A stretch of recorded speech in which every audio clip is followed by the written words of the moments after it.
basis?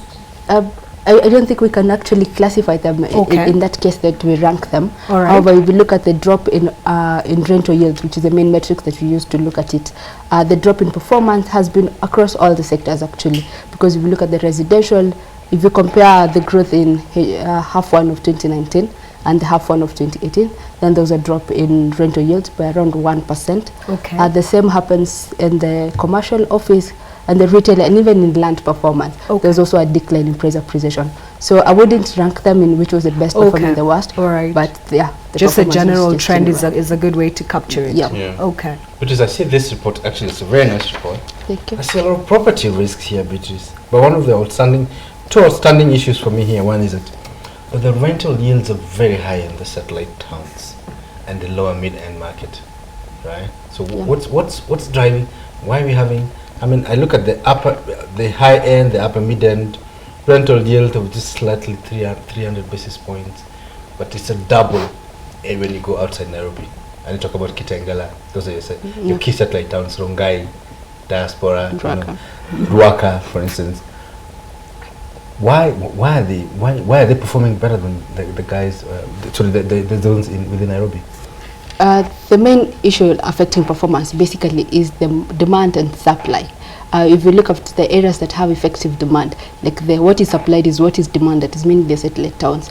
If you look at the high-end areas, most of the property is definitely high priced, that's true. And the demand is not that much in that level. But if you move to the satellite towns, a property is more affordable. It is less costly, from land to even the building themselves. So there's more demand for those properties, and so they're bound to perform much better. Okay, so that's on the residential side. On the commercial side, you're actually saying that there's a glut. There's a glut. That's very scary. There's a glut in the commercial space. So what does this mean for prices, commercial prices, and even rentals? I think for commercial office to start with, which has the biggest oversupply of 5.2 million square feet, I think we've continuously reported that, I think over a few years now, before we got to the 5.3 million. And has it been growing up? The curve has been going up? Yeah, it has been going up slightly, not as fast, but it's actually going up. But we've seen that there's been reduced development. I think the investors have come to realize there's actually an oversupply, so they're trying to work on it.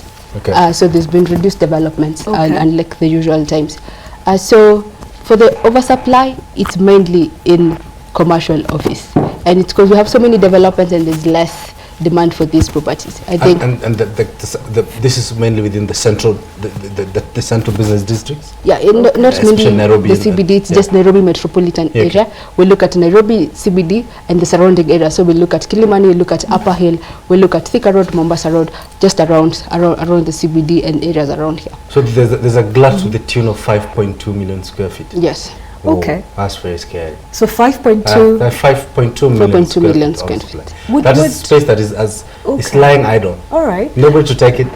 But I'm wondering, is occupancy maybe a better way of looking at it? Because I'm looking at table 1, which the graphics team can put up for us, and it shows the occupancy as well as the asking rents, and the occupancy rates are about 81%. So how does that compare to the figure of 5.2 million square feet that are available for rent in the commercial space?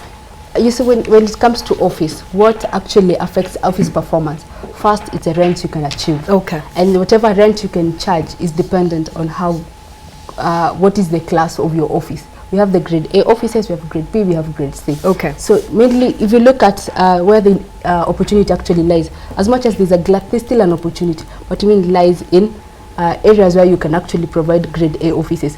Meaning the office space is there, but whatever people are looking for specifically then has to be grade A. And if you were to classify those office spaces and then get where the performance is better, it's best in grade A. What is grade A? What do you mean by grade A? So we have standards through which we take through the office space. We look at the quality of finishing, we look at the facilities provided, so that enables you to classify. So many grade A is very good quality. It's a top notch. It's like your office on Riverside. It is like Gigiri Karen. Top class. And I'm also looking at the same table. I don't know if our graphics team can put it up for us, because you're seeing the average prices, there's really not been much change, at least from the first quarter in 2018. I'm curious to know what your expectations are, maybe for the next 1 or 2 years, especially as the government gets into affordable housing. I know affordable housing is more focused on the rental element, but would that have any impact on this average prices that we are seeing here? For the residential? For commercial. For commercial. I don't think affordable housing will have anything no impact on that. To do with maybe just the supply of the excess supplies, maybe what would affect these prices? Yeah, the high supply is going to be an issue. Okay. Of late we have seen what do you call them? This business property developers. Okay. They've tried to cut down on costs, cut down even on the rent they're charging the buildings, just to try to attract more people into the building. So that's why we can even note the rent, the occupancy has not changed much, but if you look at the rent prices, then they have declined. Yeah, I can even see the average rental yields. Oh yes, this have also come down, 7.8%. If you look at Q1 2018, they were about 9.2%. So just talking about 140 basis points of last year's highs. Does this come to 6%? You, I %? mean, yeah, this. But Beatrice, my big question is: the rental yields, are they based on the latest valuations, or is based on valuations done 2 years ago? That's always been my problem with the rental yield calculations. Whatever we use to calculate the current rental yield is the rent prices at that moment. Yeah. Yeah. So the price is the current price, and the rent is the current. So that's the most valuation of the value of the report. Yes. Okay. So then that means the market is overheated. The commercial space is under a lot of stress. I mean, I think that's why we're seeing a lot of the real estate and the construction sector originated a lot of NPLs in the banking sector. Okay. I think this speaks a lot to that.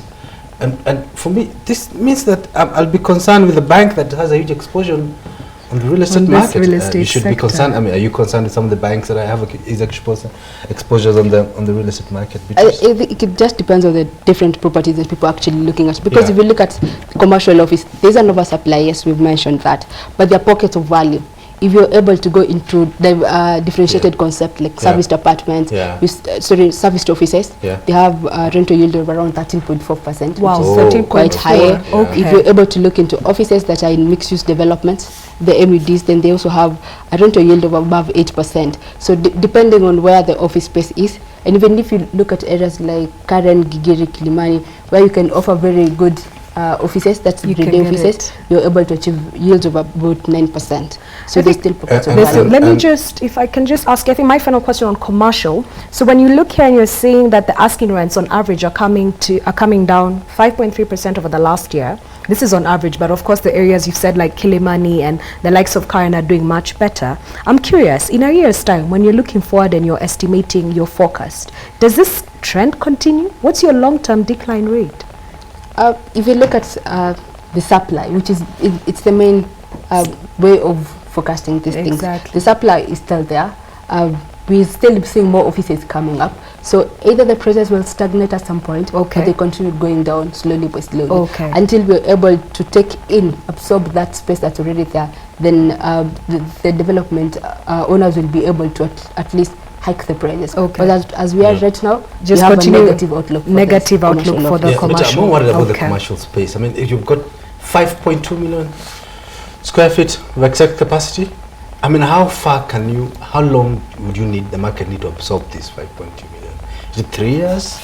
Does it mean that the outlook for the commercial sector is very bleak? I mean, as it looks, it's very bleak. As at right now, the outlook is quite negative. But if you give it a few years, maybe less than 3 years, 5 years down the line, when you're able to absorb this space, because we've seen multinationals coming into the country, we've seen more organizations coming in, so they keep absorbing the space, maybe at a slower rate than the income is coming in. But we expect over time, if you're investing in commercial office right now, you're not likely to reap right now, but in later years, let's say 3 years, 5 years, you're likely to get some from that. Warren Buffett style long-term. Interesting. Let's hold it there. The NSE has closed. Look out for the closing bell.